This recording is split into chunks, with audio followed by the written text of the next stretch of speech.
From Exile to the New Testament, Part 2, we are taking a look at the empires of the ancient Middle East.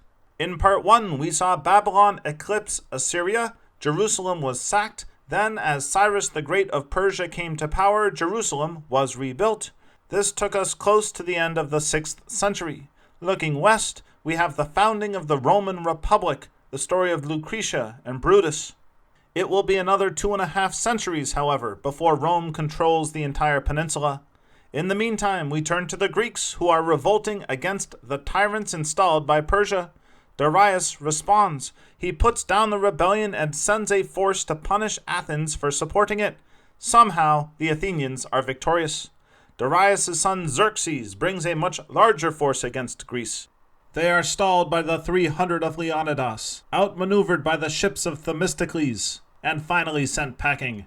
In the Bible, we know this Xerxes, also called Ahasuerus, from the Book of Esther. His defeat ushers in the golden age of Athens. Philosophy was born with Socrates, drama with Aeschylus and Sophocles. Athenian democracy and power flourish. Then comes war with Sparta. At the end of the 5th century, Persia is also weakened by civil wars, allowing Xenophon to march 10,000 Greek mercenaries through Asia Minor.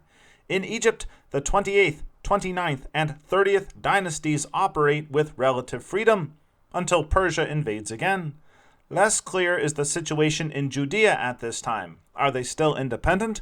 Their northern neighbors, the Sidonians, revolt against Persian rule. It's possible that Judah joined them. We do know what happens next. Daniel tells us in chapter 8. I saw the ram pushing westward and northward and southward. He did according to his will and became great. And as I was considering, behold, a he-goat came from the west on the face of the whole earth, and touched not the ground. He was moving so fast. He touched not the ground, and the goat had a notable horn between his eyes. And he came to the ram that had 2 horns, which I had seen standing before the river, and ran unto him in the fury of his power. And there was no power in the ram to stand before him, but he cast him down to the ground and stamped on him.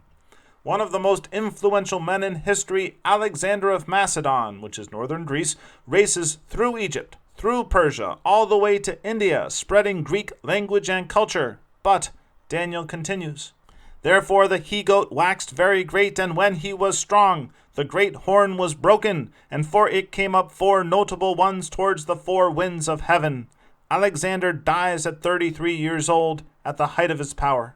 His kingdom is divided among 4 generals: Seleucus, the Seleucid Empire, Ptolemy, Antigonus, Lysimachus, and Cassander. These generals, of course, begin fighting each other. Antigonus controls Palestine, then Seleucus pushes west. Ptolemy goes north to fill the vacuum. That sets the stage for more and more fighting. Time to check in on Rome, which is now in control of the Italian peninsula. But before she can claim the Mediterranean as her own, she must face Carthage. The Punic Wars in the west, the Syrian Wars in the east, and over there's something to report. Antiochus the Great pushes south, capturing Jerusalem. 5 years later, he'll try to make peace by marrying his daughter to Ptolemy V. Her name was Cleopatra I. The Cleopatra is number 7. We'll meet her later. First, Antiochus IV. Antiochus Epiphanes, Daniel talks about him too. He defiles the temple in Jerusalem. The Maccabees revolt, capturing and cleansing the temple, the miracle of Hanukkah. But there is more intrigue and violence with Egypt. Independence does not mean isolation. And descendants of Simon will form the Hasmonean dynasty, which will be in power when Rome arrives. To tell that story, we'll back up to the Punic Wars. Hannibal is victorious at Cannae, but fails to take Rome. Scipio does not fail. Carthage is destroyed, and Rome looks east, even to Asia Minor. More trouble for the Seleucids. Pressure from their east, the Parthians. Think of them as the Second Persian Empire. The Roman general Pompey captures Syria and Palestine. The Seleucid Empire is over, but I'm keeping some blue on the map to show that cultural links continue with Greece and loyalties continue with Egypt. In the west, Julius Caesar reaches Britain. Then, Caesar with Pompey and another general form the first triumvirate, which is short-lived because, like a fool, Crassus wars against the Parthians and is killed. The triumvirate is down to 2, which means civil war. Caesar's popularity versus Pompey and the aristocrats. Caesar crosses the Rubicon. Pompey flees to Egypt and is assassinated there. Julius arrives too late for Pompey, but just in time to meet the last Egyptian pharaoh who is looking for an alliance, Cleopatra. Back in Rome, Caesar is declared dictator for life and then killed in the Senate 4 years later.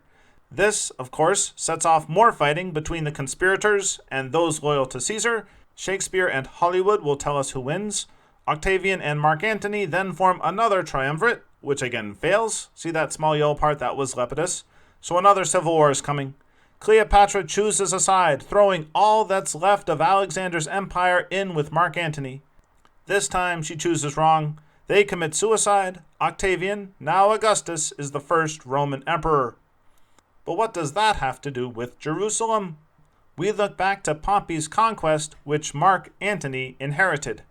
The Hasmoneans, like the Maccabees before them, are eager for independence. Antigonus thinks an alliance with the Parthians could make this happen.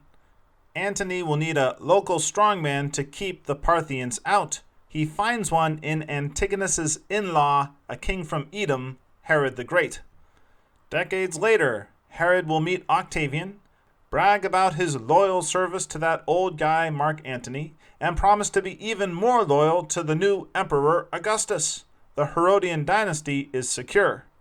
The emperor, of course, will also appoint governors for the region, and this sets the stage for a census, a visit from wise men from the east, and the New Testament.